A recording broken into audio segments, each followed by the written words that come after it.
J'ai choisi une très courte prière de David que l'on trouve en 2 Samuel chapitre 15 verset 31.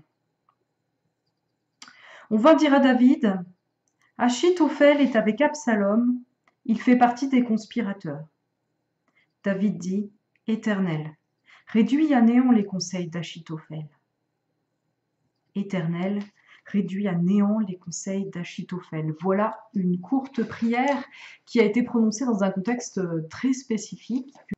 Au moment où David prononce cette prière, il est en déroute devant son fils Absalom qui a pris le pouvoir, qui a été proclamé roi à Hébron et qui va donc venir à Jérusalem pour remplacer son père en fait. David est en train de se faire évincer devant son fils et il a peur et donc il est en fuite, il fuit Jérusalem avec ses partisans et avec la plupart des membres de sa famille. Imaginons-nous ce que cela peut représenter pour un roi qui avait enfin acquis une certaine stabilité et qui doit fuir devant son propre fils, qui doit déménager tous ses partisans et qui en plus doit se sentir coupable. En effet, en 2 Samuel chapitre 12, verset 11, c'est cette conversation entre Nathan et David où Nathan lui dit de la part de Dieu qu'il a mal agi par rapport à Bethsabée et à son mari Ouri qu'il a fait tuer à la guerre après avoir commis l'adultère avec elle. Et donc Nathan avertit que comme sanction de cela, David devrait traverser des problèmes à l'intérieur de sa famille. Et donc là, probablement, David se rend compte que le problème est là et qu'il est devant quelque chose dont il est la cause en fait, et qu'il entraîne tout le monde dans cette débâcle. Donc on imagine vraiment David en déroute dans le deuil. On nous dit que lui et ses suivants pleurent quand on lit le verset 30. Il montait en pleurant et la tête couverte, il marchait nu-pieds, tous ceux qui l'accompagnaient se couvrirent aussi la tête et il montait en pleurant. Donc voilà une situation très dure pour David.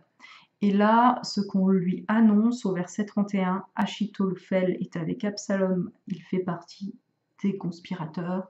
Ça aggrave encore plus la situation, puisque Achitophel était un conseiller très apprécié, si ce n'était le meilleur conseiller de David. Et voilà que David apprend que ce meilleur conseiller s'est attaché à son ennemi et que tout cela peut parfaitement se retourner contre lui, qu'il risque de donner de très bons conseils à Absalom et donc de perdre David. Que Achitophel est un très bon conseiller, on voit ça en 2 Samuel 16, verset 23. Les conseils donnés à cette époque-là par Achitophel avaient autant d'autorité que si on avait consulté Dieu lui-même. C'était le cas de tous les conseils d'Achitophel, que ce soit pour David ou pour Absalom. Donc dans la situation de David, que ferions-nous? Je pense qu'il y a 2 solutions humaines que nous pouvons employer quand nous sommes dans ce genre de situation. Il y a la première qui est d'essayer de se débrouiller par ses propres forces, de faire des stratégies pour essayer d'être meilleur, de rattraper la sauce. Et l'autre chose qu'on peut faire, c'est entrer dans un désespoir profond où on se sent abandonné de Dieu et où on se dit que de toute façon, tout est fichu. Et David refuse l'une comme l'autre attitude. On voit qu'il demeure dans la confiance en Dieu. Cette simple phrase réduit à néant les conseils d'Achitophel montre qu'il garde confiance en Dieu malgré tout dans cette situation. Cette confiance, il l'exprime un peu avant, verset 25 de ce même chapitre 15 du 2e livre de Samuel, à propos de l'arche. Donc les prêtres avaient emmené l'arche avec David à l'extérieur de Jérusalem, et le roi dit à Tsadok, « Ramène l'arche de Dieu dans la ville. Si je trouve grâce au Dieu de l'Éternel, il me fera revenir ici et me fera revoir l'arche et son sanctuaire.